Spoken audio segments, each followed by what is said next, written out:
Hello friend, कशा आहात सगळे? तर चला, इथे मी आज गव्हाचं पीठ घेतलेलं आहे. त्यात टाकून घेणार आहे चिमूटभर मीठ. छान असं मिक्स करून त्यात पाणी घालून चांगलं असं पीठ मळून घेणार आहे मी. हे बघा, अशा प्रकारे जास्त पातळ काही मळायचं नाही, घट मळवायचं.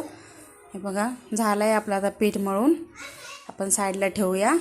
आता आपण खोबरं घेतलेलं आहे. 1 वाटी खोबरं घेतलेलं आहे मी कापून. तुम्ही किसून पण घेऊ शकता. काजू बदाम घेतले आहेत थोडेसे. 2 वेलची घेतली आहे आणि साखर घेतली आहे.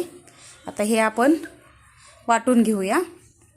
हे बघा, अशा प्रकारे झालं आहे आपलं वाटून. हे असं वाटून घ्यायचं आहे आपल्याला. आता इथे आपण मोदक करायला घेऊया.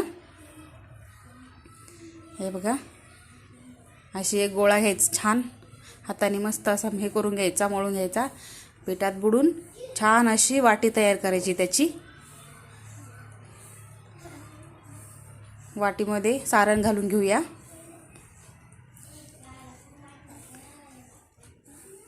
आणि छान अशा साईडने कळ्या करून घेऊया त्याच्या.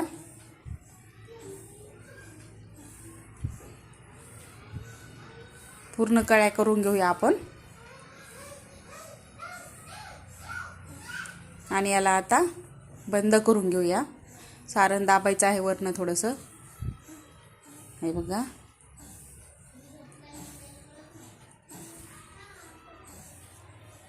हे बघा, अशा प्रकारे कळ्या करून घ्यायच्या आहेत आपल्याला पूर्ण मोदक.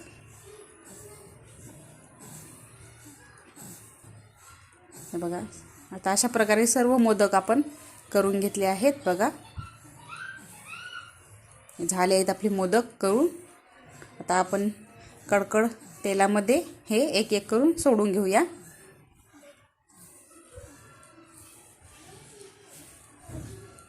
सर्व टाकून घेऊया आपण. हे बघा, झाले आहेत आपले. हे बघा, अशा प्रकारे तळून झाले आहेत आपले मोदक. इथे आपण सर्व केले आहेत. थोडासा पिस्ता वरनं टाकला आहे.